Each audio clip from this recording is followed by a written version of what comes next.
Então, em relação às metas, é isso. E aí, em relação à supressão do parágrafo polêmico, eu também me coloco absolutamente contrário, né, e justifico. Gente, eu tenho na minha formação, isso não é formação acadêmica, nem formação política, é uma formação de vida. Realmente a compreensão da necessidade de educação em direitos humanos. Hoje nós vemos uma sociedade que ela vem avançando em alguns aspectos dos direitos humanos. Até citei alguma sessão aqui da Câmara, o quanto nós já progredimos. Hoje a mulher pode votar, hoje o negro não é mais escravo, hoje o trabalhador tem, pela Declaração Universal de Direitos Humanos, direito a férias remuneradas, tem direito a uma jornada de trabalho que, embora na minha concepção ainda seja exaustiva demais, mas existem leis trabalhistas que assegurem, e uma série de outros direitos foram conquistados na história da humanidade e que devem continuar seguindo nesse rumo, progredindo nas questões de direitos humanos. Eu sei que existe um movimento bastante grande em relação à tal ideologia de gênero, né, e falo que esse termo, ideologia de gênero, é uma coisa que eu não sei de onde surgiu, mas que tem sido amplamente divulgada por alguns setores, especialmente cristãos, em relação ao debate dos planos educacionais, e eu respeito plenamente a questão da religiosidade das pessoas, e não há como nós negarmos que o nosso país é, sim, fundado em bases cristãs, mas é um Estado laico. Isso também a gente não pode deixar de observar. Eu fui criado em igreja católica, meus pais são católicos, meus irmãos, fui coroinha, fiz crisma, e uma série de outras vivências que tive dentro da igreja católica, muitas delas positivas, trago valores cristãos para mim até hoje. Independente da religião de qualquer brasileiro, é muito comum a pessoa ter valores cristãos, porque perpassa a questão religiosa e vai para a questão cultural. Agora, nós temos que saber diferenciar algumas coisas. O rapaz ali, eu acho que é Henrique, não tenho certeza, quando começou a falar, ele falou, gente, é uma preocupação da Igreja Católica, e não só a católica, mas também a Igreja Evangélica, não só do Brasil, mas do mundo, essa questão da ideologia de gênero. Já começa falando realmente que é uma preocupação da Igreja Católica e da Igreja Evangélica. Nós estamos aqui num poder público, nós estamos aqui no poder legislativo, e respeitando a nossa Constituição, o Estado é laico. Infelizmente, não dá para a gente chegar falando que a Igreja Católica e a Igreja Evangélica, ou as igrejas cristãs, elas têm que ter algum tipo de preferência em relação às leis. Tá? Eu respeito plenamente a questão das igrejas, acho fundamental a participação delas nos debates políticos. Agora, dogma religioso se debate dentro da igreja. Nós estamos no espaço público, que está regido por uma lei maior, que dá a garantia de laicidade do Estado. Infelizmente, não tem como nós misturarmos as coisas. Em sala de aula, mais ainda. Em sala de aula é o espaço de conhecimento científico, é o espaço onde o professor, né, ele media o conhecimento científico para construir no seu aluno, na sua turma, um ser humano que se entenda como sujeito, se entenda quanto sujeito crítico da sociedade, e se nós ficarmos atentos a dogmas religiosos, infelizmente, não vai haver avanços. O que eu quero dizer com isso? Quando se coloca uma suposta ideologia de gênero, que ela não existe, de fato, no nosso plano municipal, né, isso está bastante nítido, né, porque, assim, até saindo um pouco dessa linha de raciocínio, o que gerou toda essa discussão foram em municípios em que as estratégias apontavam necessariamente isso em sala de aula.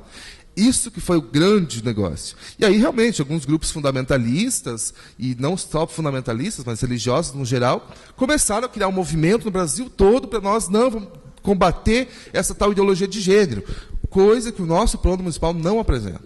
O parágrafo que a professora Heloísa escreveu em relação aos temas transversais, ele é fundamental por quê? Porque ele mostra que a sociedade é diversa. Nós negarmos a diversidade da humanidade, na sociedade, é negarmos a própria existência humana.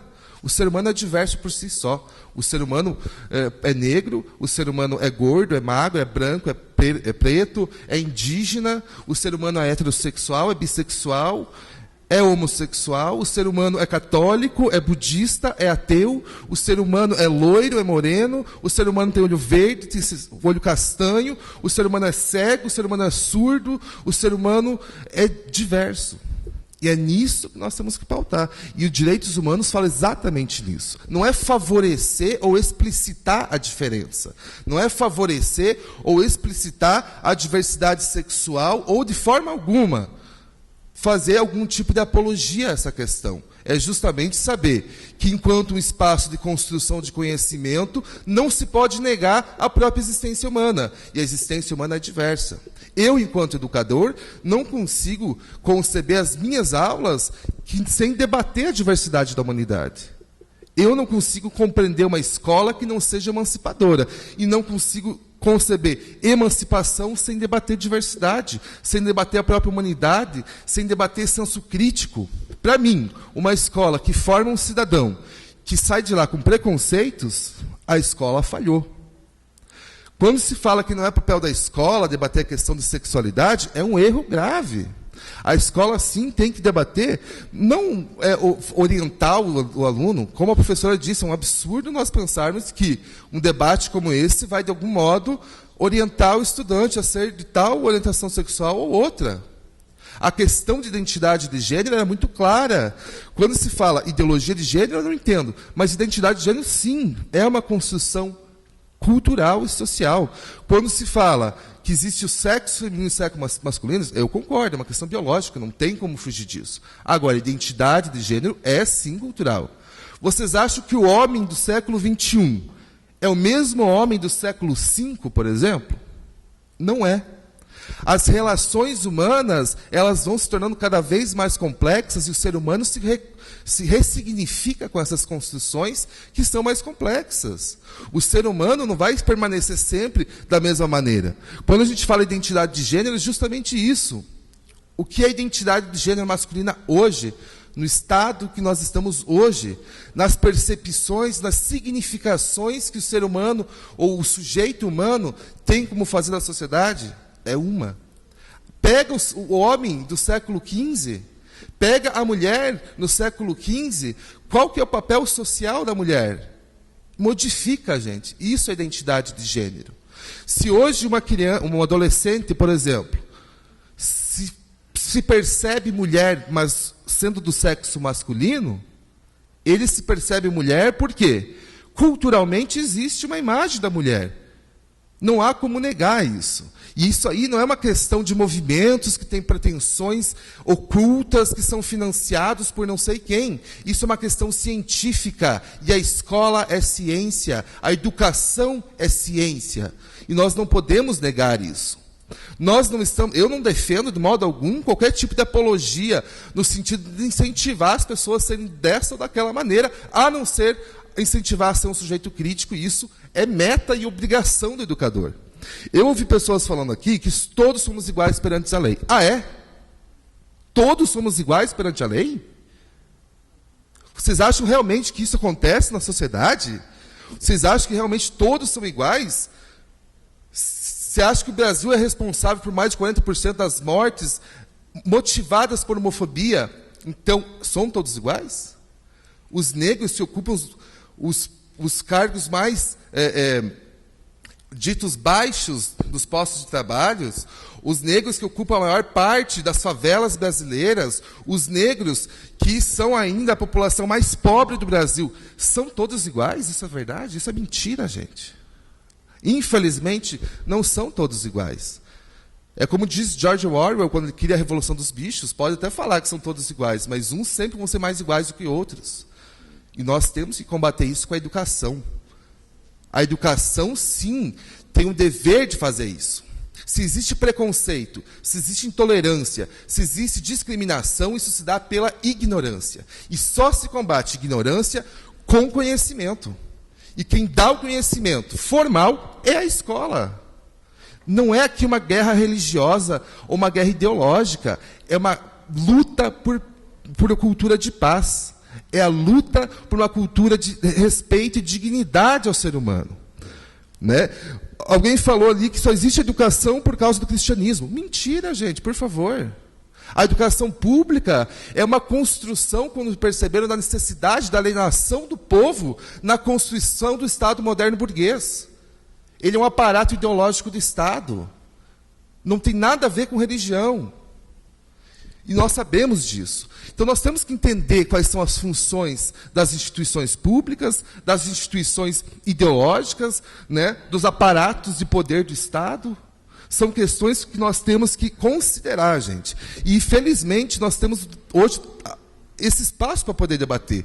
E isso não significa que eu, me colocando contrário à opinião de vocês, seja contra alguma coisa. Eu simplesmente consigo enxergar dessa maneira. Mas eu falo cientificamente. E aqui esse espaço, enquanto braço do Estado brasileiro, que é laico, infelizmente, religião fica em segundo plano. A religião pertence ao âmbito individual, da fé, que é individual, gente. Os dogmas religiosos se debatem na igreja. A hermenêutica bíblica se debate na igreja. Né? Respeito profundamente todas as religiões, não só a cristã, só as cristãs. Mas, aqui, um momento, nós pensamos na educação, e a educação, explicitamente, nosso país é laica, pela Constituição da República Federativa do Brasil.